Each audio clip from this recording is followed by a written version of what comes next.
दोस्तों जय हिंद। आज हम देखने वाले हैं जो 2024 में जिनको भारत रत्न मिला है, ठीक है।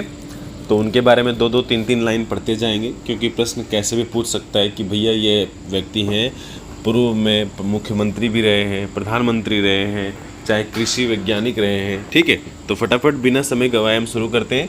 वीडियो पसंद आएगा तो लाइक करना मत भूलिएगा, और कमेंट के माध्यम से आप कुछ लिख सकते हो, कुछ पूछ सकते हो, ठीक है। वीडियो पसंद आएगा तो दोस्तों के साथ शेयर भी करिएगा। चलो, भारत रत्न जो है वो 1954 में इसकी शुरुआत हुई थी, लेकिन 1955 में पहली बार मरणोपरांत देना शुरू किया गया, ठीक है, याद रखिएगा। मतलब 1 वर्ष बाद भारत सरकार जो है उसमें भारत रत्न में क्या देती है, तो एक पीपल का पत्ता होता है, ठीक है, सफ़ेद रंग का एक फीता होता है जिसको हमको पहनाते हैं, ठीक है, जो सम्मानित व्यक्ति होते हैं भारत रत्न से।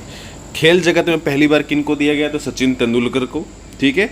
और वैज्ञानिक क्षेत्र में तो सीवी रमन, ठीक है।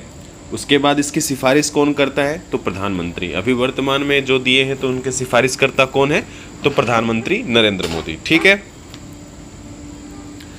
एमएस स्वामीनाथन, इनके बारे में प्रश्न रोज पूछता रहता है, ठीक है। कहीं ना कहीं एग्जाम में आपको देखने को मिलेगा, चाहे आप प्रश्न कैसा भी, मतलब कोई भी सा भी एग्जाम दीजिए आप, ठीक है। एमएस स्वामीनाथन हरित क्रांति के जनक भारत के। तो भारत की हरित क्रांति के जनक कृषि वैज्ञानिक एमएस स्वामीनाथन को 7 अगस्त 1925 में, अच्छा इनका जो जन्म है वो तमिलनाडु में हुआ, ठीक है। मृत्यु नहीं पूछेगा, ठीक है। उसके बाद इनको क्या क्या पुरस्कार मिला है, तो शांति स्वरूप भटनागर पुरस्कार। भारत का ये कृषि वैज्ञानिक के क्षेत्र में, विज्ञान के क्षेत्र में श्रेष्ठ पुरस्कार है, ठीक है, याद रखना। रेमन मैग्सेसे पुरस्कार, तो इनके बारे में भी सुने होंगे, ये एशिया का नोबेल भी बोलते हैं इसको। इसके अलावा और क्या मिला है, तो अल्बर्ट आइंस्टीन विश्व विज्ञान पुरस्कार, ठीक है, याद रखना है, थोड़ा सा ध्यान में रखना है, ठीक है।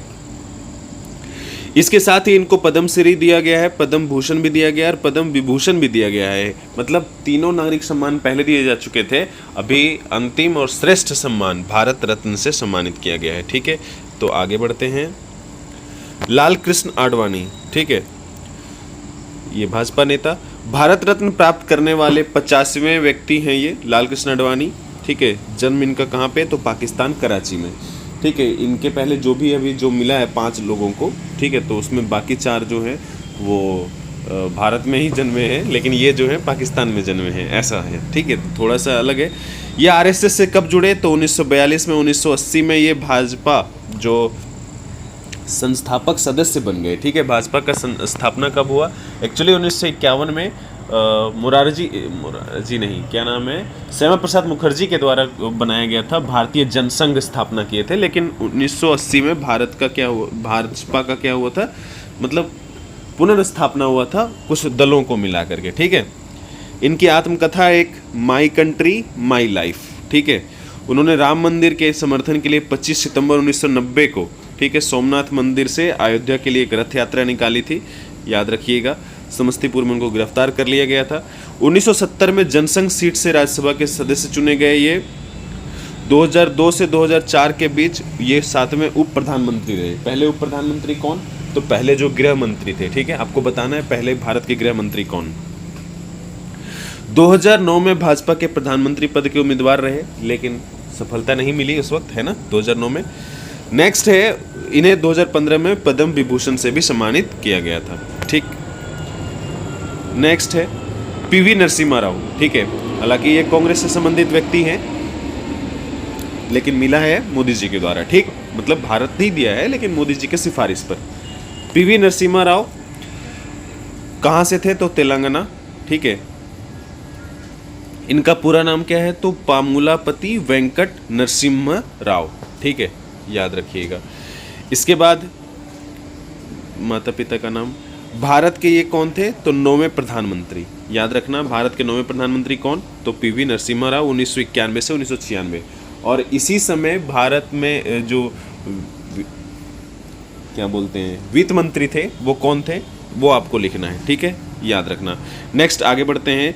भारत के रक्षा मंत्री भी रह चुके हैं, विदेश मंत्री भी रह चुके हैं और गृह मंत्री भी रह चुके हैं। तो किसी एक व्यक्ति को जो जिनको भारत रत्न मिला है इस वक्त, वो इतने सारे पदों पे रह चुके हों, ऐसा अभी आपको देखने को नहीं मिलेगा, ठीक है। 1971 से 73 तक आंध्र प्रदेश के ये मुख्यमंत्री भी रहे हैं, ठीक है। उसके बाद 73वें और 74वें संवैधानिक संशोधन जो है वो पूछता है कई बार कि प्रधानमंत्री कौन था, तो याद रखिएगा पीवी नरसिम्हा राव। अच्छा, ये संबंधित किससे है 73वां और 74वां?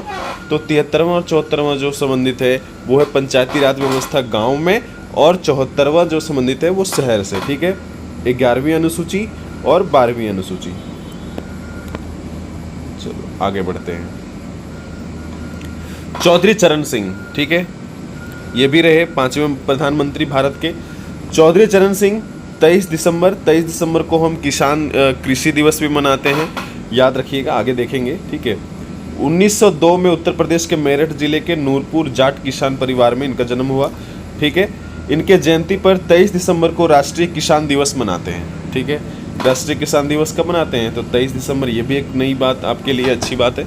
ठीक है, जानकारी होना चाहिए, तो पहले से पता होना चाहिए। ठीक है, 1937 में इनको भी मरणोपरांत दिया गया है। 1937 में छपरौली से उत्तर प्रदेश विधानसभा के लिए चुने गए, ये पहली बार 1937 में, याद रखना। ठीक है, 1979 से 80 तक ये भारत के 5वें प्रधानमंत्री रहे, लेकिन इस दौरान संसद का सत्र नहीं चला, तो वो प्रधानमंत्री रहते हुए भी संसद नहीं जा पाए। ठीक है, संसद गए लेकिन प्रधानमंत्री रहते हुए नहीं जा पाए।